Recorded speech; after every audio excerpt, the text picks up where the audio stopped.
로마서 15장 8절에서 13절 말씀입니다.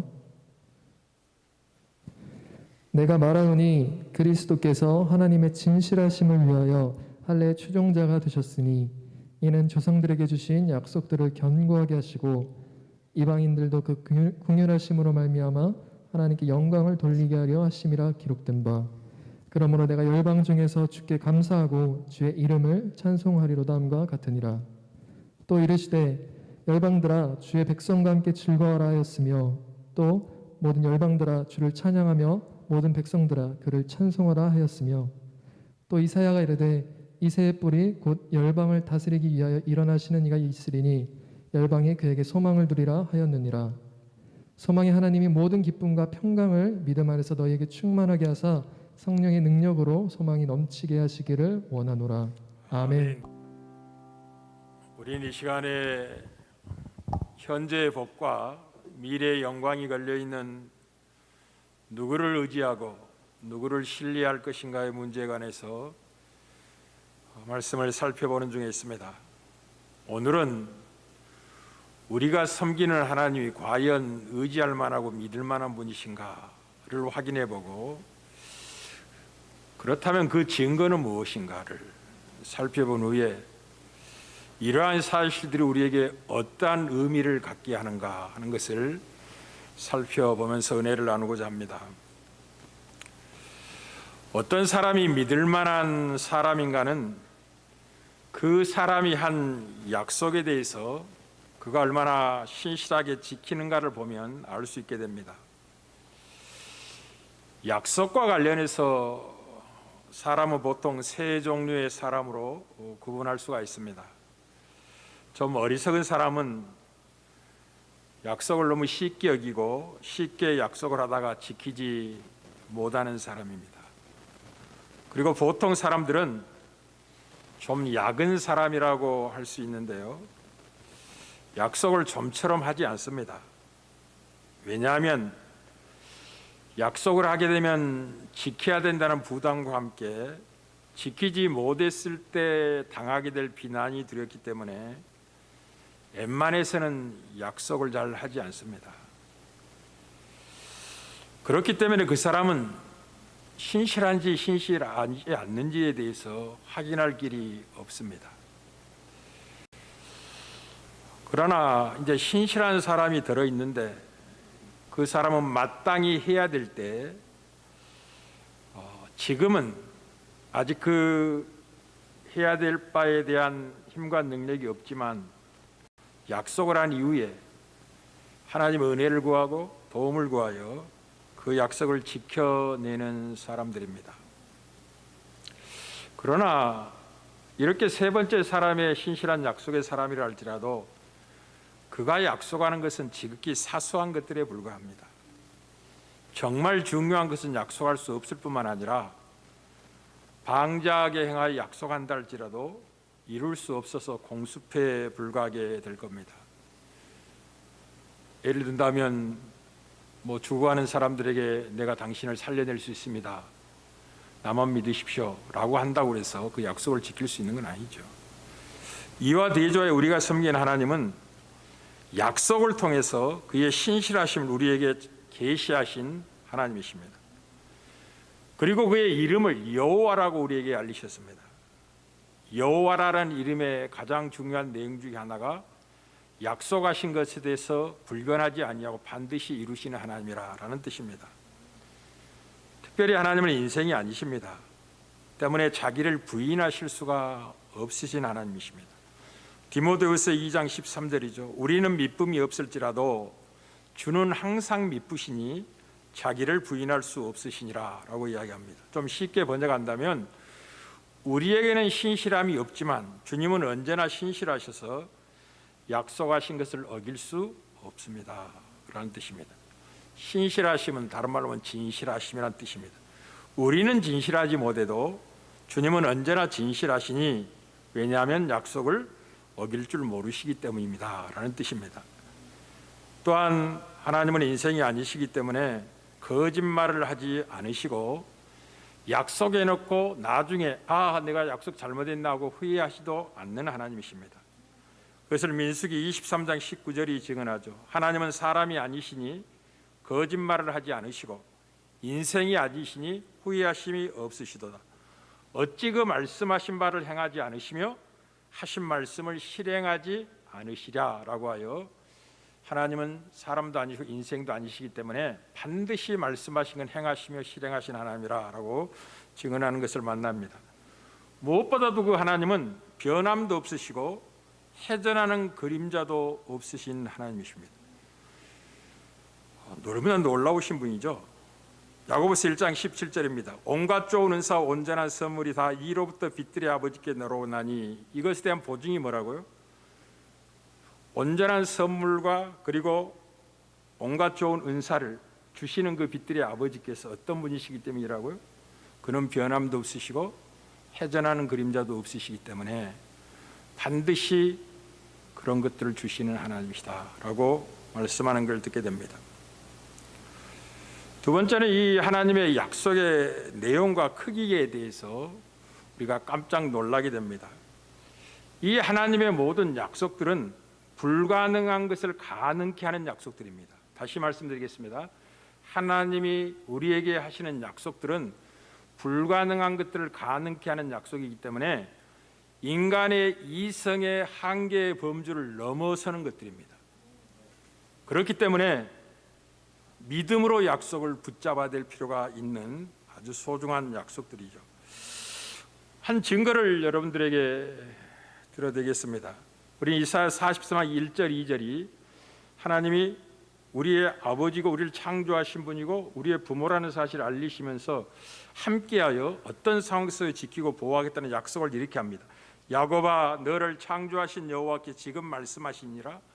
이스라엘아, 너를 지으신 이가 말씀하시는, 여러분들을 향하여 말씀한 겁니다. 그러니 너는 두려워하지 말아라.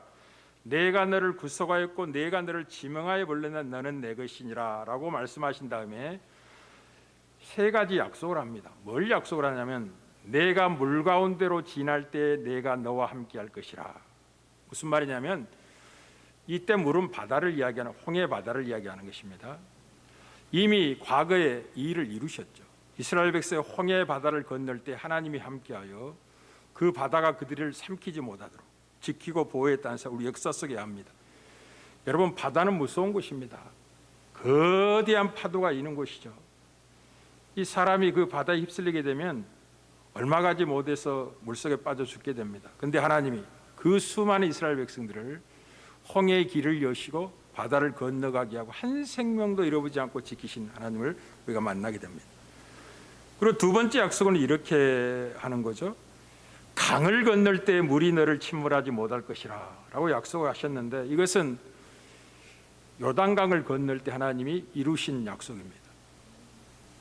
모백이 이제 거둘 때가 되면 요단강 물이 창이랍니다. 물이 넘친다는 거죠. 그런데 그 백성이 요단강을 건너갈 때, 강을 건너갈 때 멀리에서 흘러내려오는 물을 벽을 쌓고 만들어서 흐르지 못하게 해요. 그 벽을 지나게 하셨습니다. 사람으로서는 할 수 없는 거죠. 어느 누가 바다를 가릴 자가 있겠습니까? 어느 누가 강에 흐르는 물을 막아 세워서 그 수백만의 백성을 건너가게 하시겠습니까? 그러나 보다 중요한 약속은 이런 약속이면, 내가 불 가운데로 지날 때 타지도 아니할 것이요 불꽃이 너를 사르지도 못하리라. 이 약속은 이제 이 예언의 약속의 말씀 이후에 그 나라 백성이 패망하고 다니엘과 그 친구들이 느부갓네살 왕의 포로가 되어서 바벨론에 끌려갔을 때 다니엘의 세 친구의 삶 속에서 하나님이 그대로 증언해 내신 약속입니다. 한 번은 이 느부갓네살 왕이 금신상을 만들어 놓고 자기 밑에 있는 전국의 모든 관리들을 다 참집시키고 낙성의 시기에 소집시킨 거죠. 그리고 악기의 소리와 함께 모두가 절을 할 것을 명령했지만 다니엘의 세 친구는 우상에게 절을 하지 않았습니다. 그것이 곧바로 느부갓네살 왕의 귀에까지 들리게 되고 왕이 어이없어합니다. 나의 명령을 거절한 나의 신하가 있단 말이냐. 그러니 내가 한번 직접 만나 친국을 해보겠다고 하고 세 친구를 앞에 들여다 놓고 묻습니다. 정말 그렇게 했느냐? 정말 절을 하지 않았다는 거죠. 그래서 누가서 한 번 더 기회를 줍니다. 지금이라도 절을 한다면 살려주겠다. 그랬더니 새 친구가 그렇게 하지 않겠습니다. 우상에게 절하지 않겠다고 거부합니다. 그때 누구한테 하던 말이 무엇이냐면, 만약 너가 절을 하지 않는다면 평소보다 7배나 뜨거운 풀무불 속에 너희를 던지겠다고 말씀을 합니다. 그때 다니엘의 새 친구가, 우리가 섬기는 하나님이 능히 우리를 구원해 주실 하나님이지만은 혹시 우리를 구원해 주지 않는다 할지라도 우리는 우상에 절하지 않겠습니다 하고 거부하게 됩니다. 그때 왕이 엄중하게 명령합니다. 저들을 붙잡아 풀무 속에 던지라 라고 하는데, 성경은 아주 의미 있게 자세히 기록합니다. 다니엘서 3장 21절 27절입니다. 그러나 그 사람들은 겉옷과 속옷과 모자와 다른 옷을 입은 채 결박하여 맹렬히 타는 풀무 가운데 던졌더라. 왕의 명령이 엄하고 풀무불이 심히 뜨거우므로 불꽃이 사드락과 메삭과 아벤노고를 붙든 사람을 태워 죽였고, 얼마나 불이 뜨거운지를 생생하게 증언하고 있는 거죠. 이 세 사람 사드락과 메삭과 아벤노고는 결박된 채 맹렬히 타는 풀무 가운데 떨어졌더라. 그때 느부갓네살 왕이 놀라 급히 일어나서 모사들에게 물어 이르되, 우리가 결박하여 불 가운데 던진 자는 세 사람이 아니었느냐 하니, 그들이 왕에게 대답하되 이르되 왕이여 옳소이다 하더라. 왕이 또 말하 이르되 내가 보니 결박되지 아니한 네 사람이 불 가운데로 다니는데 상하지도 아니하였고, 그 넷째 모양은 신들의 아들과 같도도 하고, 느부갓네살이 맹렬히 타는 풀무불 악이 가까이 가서 불러 이르되, 지극히 높으신 하나님의 종 사드락과 메삭과 아벤느고야 나와서 이리로 오라 하매, 사드락과 메삭과 아벤느고가 불 가운데서 나오는지라. 잘 들으십시오.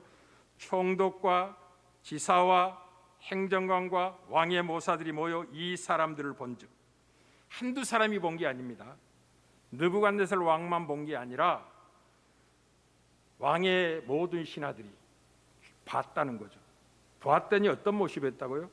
불이 능히 그들의 몸을 해하지 못하였고, 머리털도 걸리지 아니하였고, 겉옷빛도 변하지 아니하였고, 불탄 냄새도 없었더라라고 하여 이사야 43장 2절의 약속을 하나님이 정확히 지키고 계신 걸 보게 됩니다. 그러나 이 모든 이 약속에 신실하신 하나님에 대한 계시는 어떤 복된 약속을 신뢰하기 위한 역사였다는 걸 잊지 말아야 됩니다. 어떤 복된 약속을 우리에게 믿게 하시려고 구약의 이스라엘 역사를 통하여 하나님이 약속한 얼마나 신실하게 지키신 하나님인가, 그분은 얼마나 의지하고 신뢰할 만한 분인가를 알리셨는데, 어떤 약속 때문에 그랬다고요? 상상할 수 없는 약속의 크기 때문에 그랬습니다. 그래서 이스라엘 전 역사가 필요했던 겁니다.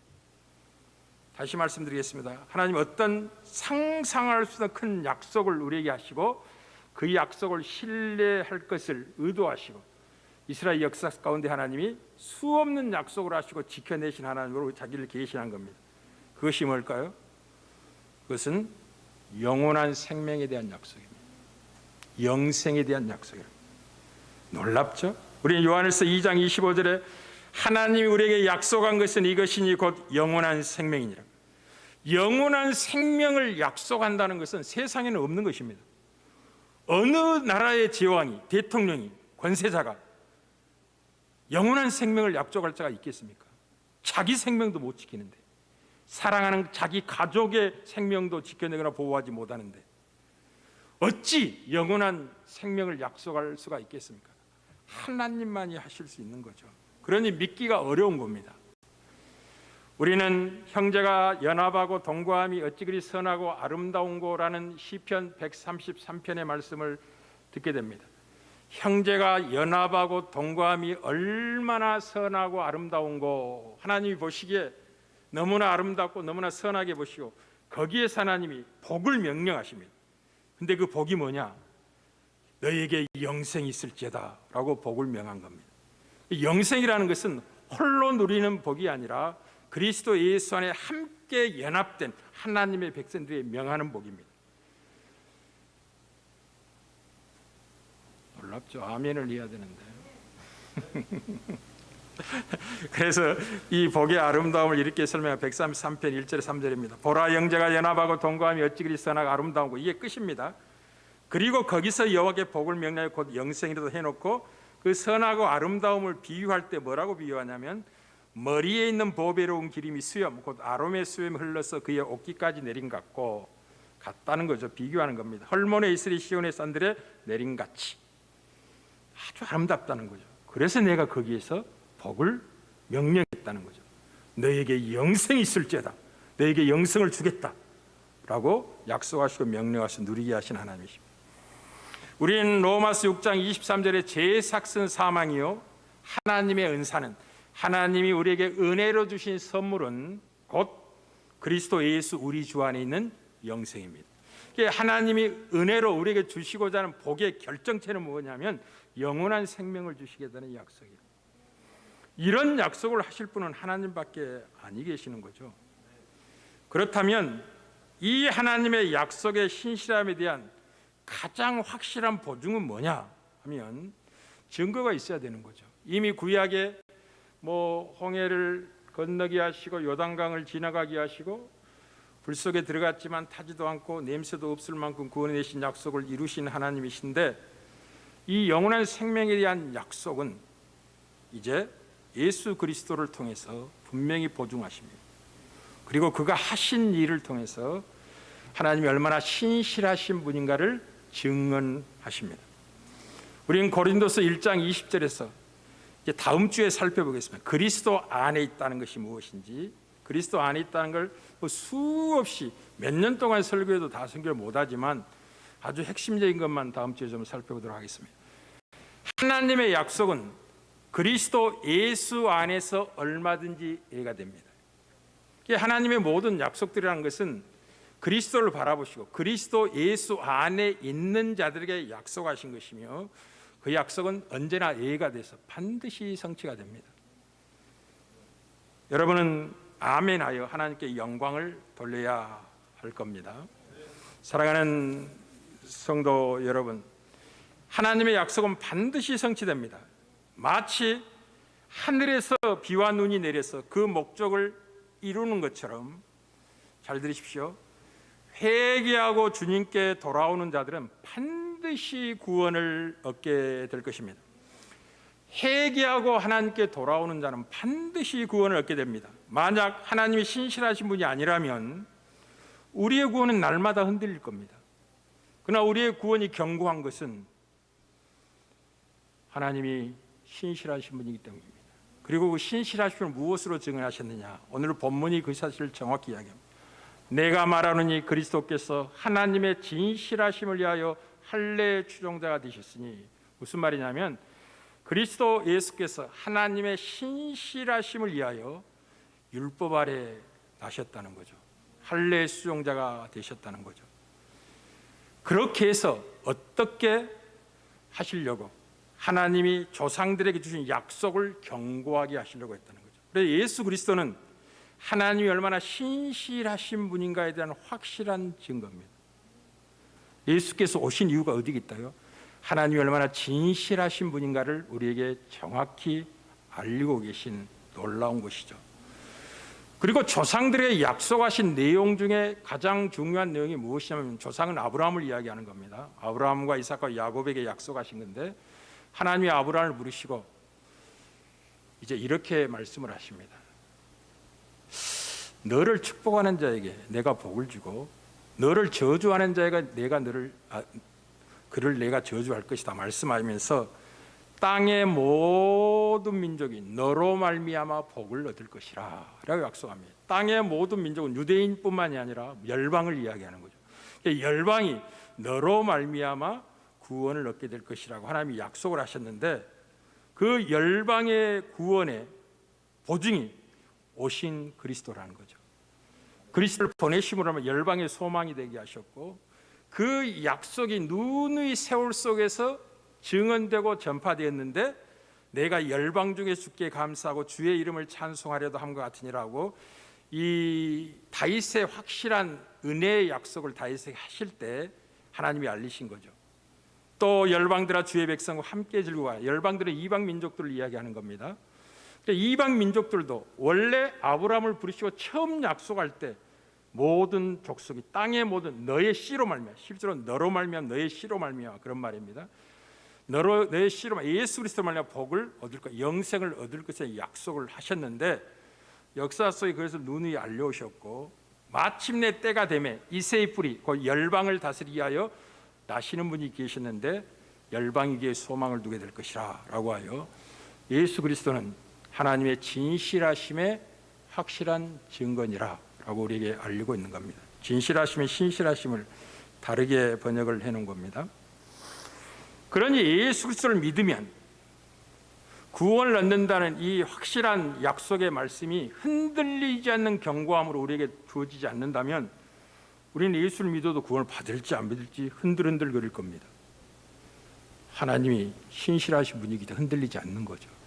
이 사실을 이사야서 55장이 다루고 있는 겁니다. 이렇게 다룹니다. 이제 복음 증거는 하나님께 대한 회개와 예수 그리스도에 대한 믿음을 이야기하는 겁니다. 복음을 전파하는 것은 두 내용을 하나님께 회개하라. 하나님 없이 살았던 모든 지난 세월이 잘못됐음을 알고 우상을 버리고 하나님께 돌아오라 라는 게 복음이고, 그것을 다르게 표현하면 예수 그리스도를 믿는 믿음을 가지라라고 하는 것입니다. 하나님께 돌아오는 자가 예수 그리스도의 믿음을 갖고 돌아오지 않을 수는 없는 것입니다. 예수 그리스도의 믿음을 갖는다는 것은 우상을 버리고 하나님께 돌아간다는 이야기입니다. 이 사실을 이사야 55장 6절에 13절에 이렇게 증언합니다. 너희는 여호와를 만날 만한 때에 찾으라. 가까이 계실 때에 그를 부르라. 악인은 그의 길을 불의한 자는 그의 생각을 버리고 여호와께로 돌아오라. 그리하면 그가 긍휼히 여기시리라. 우리 하나님께로 돌아오라. 그가 너그럽게 용서하시리라. 여러분, 죄인이 거룩하시고 의로우신 하나님께 돌아간다는 건 두려운 것입니다. 예를 들어서 자식이 죄를 짓고 이 낯이 뜨거워서 부모를 가까이 하지 않을 때가 있죠. 부모를 가까이 하면 들켜서 혼날까 봐요. 부모는 다 알거든요. 그런데 돌아와서 용서를 구하기를 원하는 거죠. 근데 자식의 마음속에는 아빠한테 가면 혼날 거야. 엄청 얻어 터질 거야. 겁이 벌컥 나 쉽게 돌아가지 못하는 겁니다. 하물며 죄인이 불의한 자가 하나님께 돌아간다는 건 쉽지 않습니다. 그러니 하나님께서 돌아오기만 하면 어떻게 해주시겠다고요? 그를 긍휼히 여길 뿐만 아니라 너그럽게 용서하시겠다는 약속을 하는 겁니다. 아주 중요한 약속입니다. 죄인들이 회개하고 돌아오면 불쌍히 여겨주겠다는 거예요. 그리고 지난 모든 죄를 다 용서하겠다는 거예요. 너그럽게 용서해 주겠다는 거예요. 그 약속을 무엇으로 보증하느냐? 이렇게 보증을 하는 겁니다. 이는 내 생각이 너희의 생각보다 다르며 내 길은 너희의 길보다 높으며 내 생각은 너희의 생각보다 높음이니라. 그러면서 한 예증을 듭니다. 왜냐하면 비와 눈이 하늘로부터 내려서 그리로 돌아가지 아니하고 땅을 적셔서 소출이 나게 하며 싹이 나게 파종한 자에게 양식을 준과 같이 비유하는 겁니다. 내 입에서 나가는 말도 이와 같이 헛되이 내게로 돌아오지 아니하고 나의 기뻐하는 뜻을 이루며 내가 보낸 일에 형통함이니라 라고 하여, 지금 내가 여호와를 만날 만할 때, 찾을 만한 때 찾으라고 말씀하고 있고, 악인은 그 길을 버리고 불의한 자는 그 생각을 버리고 여호와께 돌아오기만 하면, 회개하고 하나님께 나오기만 하면 그분이 긍휼히 여기실 뿐만 아니라 너무 그렇게 용서하시라는 이 확실한 말씀이 하늘에서 비와 눈이 내려서 헛되이 돌아가지 아니하고 열매를 맺게 하는 것처럼 내 입에서 나가는 말도 헛되이 내게로 돌아오지 아니하고 내 뜻을 이루며 형통함을 이룰 것이다 말씀하면서, 잘 들으시기 바랍니다. 그렇게 하나님께 돌아와 회개하고 구원을 얻게 된 자는 이제 기쁨으로 나아가 평안히 인도함을 받게 될 겁니다. 악인에게는 평안이 없습니다. 그러나 하나님께 회개하고 돌아와 용서를 받고 난 평안함을 얻게 될 겁니다. 그러면서 이 사실이 얼마나 놀라운 사실인지 이렇게 증언합니다. 산들과 언덕들이 너희 앞에서 노래를 바라고. 한 영혼이 회개하고 돌아와 구원을 얻는 이 사실이 얼마나 이디하고 큰 사실인지, 기쁨의 사실인지, 산들과 언덕들이 너희 앞에서 노래를 바라고 들의 모든 나무가 손뼉을 칠 것이다. 주님은 잃어버린 양에 관한 비유를 통해서 회개할 것 없는 한 영혼보다도 회개하고 죽게 돌아오는 이 한 영혼이 회개할 것 없는 아홉 영혼보다 더 소중하다고, 더 귀하다고. 그 돌아온 구원자를 위해서 천국에서 잔치가 베풀어질 거라고. 그게 하나님의 뜻입니다. 사람의 생각과 다른. 어떠한 죄인이랄지라도 사람은 이만큼 죄를 지면 용서하지 받지 못할 거야, 저런 흉악죄는 구원을 받지 못할 거야 라는 게 사람의 잣대입니다. 재앙과 한계를 두고 평가를 하는 거죠. 그러나 하나님은 내 생각은 너희 생각과 다르다는 거죠. 어떤 흉악한 죄인이랄지라도 회개하고 돌아오기만 하면 내가 그를 불쌍히 여기고 용서하겠다. 예수를 믿기만 하면 말씀하시는 겁니다. 그래놓고 더 놀라운 말씀을 하죠. 이렇게 회개하고 돌아와 구원을 얻게 되면 완전히 인생이 뒤바뀐다는 거죠. 잣나무는 가시나무를 대신하며 화석류는 찔레를 대신하여 날 것이라. 그리스도 예수 안에는 언제나 역전이 있다는 걸 기억하셔야 됩니다. 역전이 가능한. 그러니까 절망의 순간에도 예수를 생각하면 소망이 생깁니다. 딛고 일어날 힘이 생기는 거예요. 하나님은 죄인 중에 괴수들을 구원하여 자기 자녀 삼기를 기뻐하시는데 내가 어찌 이런 문제 때문에 절망할 수 있겠단 말인가. 딛고 일어서야지. 그리스도를 생각할 때마다. 그래 담대함을 얻으셔야 되는 것입니다. 그래놓고 하나님이 하나 더 보증을 하죠. 뭐라고 보증하냐면 이것이 여호와의 기념이 되며 영원한 표징이 되어 끊어지지 아니라고 해요. 그렇게 죄인을 구원하시는 하나님이 가장 위대한 하나님의 이름이 될 것이라고, 기념 칭호가 될 것이라고. 기쁘지 않습니까? 이런 하나님이기 때문에 우리가 구원의 하나님으로 섬길 뿐만 아니라 의지하는 거죠. 신뢰하는 거죠. 이제 이런 하나님에 대해서 알았다면 이런 것들이 우리에게 어떤 의미를 갖는지에 대해서 오늘 본문을 통해 살펴보도록 하겠습니다. 이 하나님의 약속을 신뢰하는 사람들은 이제 소망으로 충만한 인생을 살게 됩니다. 그래서 내가 말한 이 그리스도께서 하나님의 진실하심이라 할례 추정되어 있으니 이는 조상들이 주신 약속들을 견고하게 하시고 이방인들도 그 긍휼하심으로 말미암아 하나님께 영광을 돌리게 하려 하심이라. 사실 하고 싶은 말은 이게서 끝난 겁니다.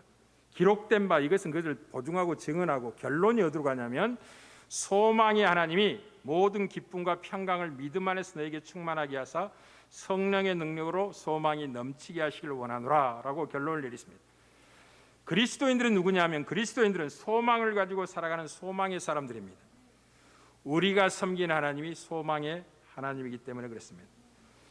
그리스도인들은 신실하신 하나님의 약속을 붙들고 살아가기 때문에 성취될 약속으로 인하여 지금이라는 날이 조금 힘들고 어려워도 희망에 부풀어서 살게 됩니다.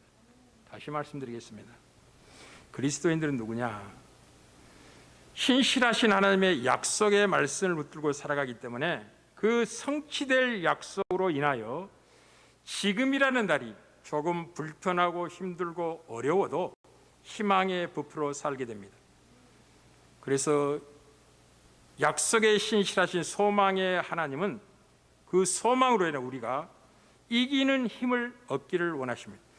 여러분이 갖고 있는 소망은 오늘을 이기는 힘으로 작용한다는 걸 기억하셔야 됩니다. 소망이 없으면 살아서나 죽은 인생이에요. 지금이라는 날이 아무리 힘들고 어려워도 소망이 분명하면 지금이라는 능히 이기게 됩니다. 그러나 소망이 없다면 살 이유도 없는 것입니다. 오늘 본문을 결론을 한번 생각해 보시기를 바랍니다. 소망의 사람들은 믿음이 충만한 사람들입니다. 소망의 사람들은 기쁨과 평강이 충만한 사람들입니다. 소망의 사람들은 성령의 능력으로 사는 사람들입니다. 이것을 이렇게 표현했습니다. 소망의 하나님이 모든 기쁨과 평강을 믿음 안에서 너에게 충만하게 하사 성령의 능력으로 소망이 넘치게 하시기를 원한다. 여러분이 기도하고 소망이 충만해진다면, 성령으로 충만해진다면 소망으로 가득하게 될 겁니다. 하나님의 약속이 먼 미래에 실현될 약속이 아니라 곧 다가올 약속이요, 믿음은 바라는 것들의 실상이요 보이지 않는 게 증거처럼 그 믿음으로 성령 충만한 사람은 약속을 붙들게 되고 영혼의 눈으로 그 약속을 보게 되는 것입니다. 그래서 그 약속의 크기가 현실의 모든 무게를 극복하고 담대하게 인생을 사는 거예요. 이게 믿음으로 살아가는 하나님의 백성들이에요. 할렐루야. 현실은 언제나 우리를 두렵게 하고 무력화시키며 믿음을 없애려고 합니다. 그러나 잊지 마십시오. 열방의 소망이신 예수 그리스도를 그때마다 생각하시기를 바랍니다. 여러분이 주님을 생각할 때마다 하나님이 얼마나 믿을 만한 분이신가를 알게 될 것입니다. 본문이 이 사실을 분명히 증언하고 있는 거죠. 아브라함에게 약속했던 복은 예수 그리스도를 바라보시고 하신 이방인들을 구원에 관한 약속이었습니다. 모든 열방이 예수 그리스도를 말미암아 구원을 받으리라는 약속이었죠. 그것은 성취되었고 지금 왕성하게 성취의 완성을 하게 달려가고 있습니다. 창세기 12장 3절입니다. 땅의 모든 것 너로 말미암아, 실제로 너의 씨로 말미암아, 예수 그리스도로 말미암아, 너의 후손인 그리스도로 말미암아 복을 얻을 것이라 약속하셨는데, 이 약속이 얼마나 신실하신 분의 약속이었는가의 산 증거가 뭐냐? 보이는 증거가 뭐냐? 저와 여러분들이 지금 예수를 믿고 있다는 사실이 아브라함에게 약속하신 그 하나님의 약속의 신실에 얼마나 분명한 약속이었고 신실하신 분의 약속이었는가를 증언하고 있는, 누가? 여러분들이, 저가. 우리는 이방인들이었습니다. 약속에 대해서 외인이었습니다. 세상에는 소망도 없고 하나님도 알지 못하는 인생들이었습니다. 그리스도 밖의 사람들이었습니다. 그런데 하나님이 아브라함에게 약속하셨기 때문에 그 일을 이루기 위하여 예수 그리스도 이 땅에 오셨고 유대인과 이방인에서 가로막힌 담을 헐기 위해서 십자가에 피 흘려 죽으셨습니다. 예수는 우리의 화평이십니다. 유대인과 이방인을 하나 되게 하는 화평이실 뿐만 아니라 사랑과 사랑과의 불화를 극복하고 화평케 하는 유일한 화평의 이웃입니다. 저와 여러분들이 하나님이 얼마나 의지하고 신뢰할 만한 분인가에 대한 보이는 증거들입니다. 그래서 여러분 옆에 분들을 보시고 하나님을 생각할 줄 알아야 됩니다. 야, 당신을 보니까 하나님이 얼마나 신실하신 분인가를 알겠습니다. 또 당신도 마찬가지입니다. 저와 여러분은 그 하나님의 약속에 보이는 산 증인들입니다. 할렐루야. 그러니 그 하나님을 더욱더 의지하시고 신뢰하여 담대한 인생을 살아가기를 주의 이름으로 축복합니다.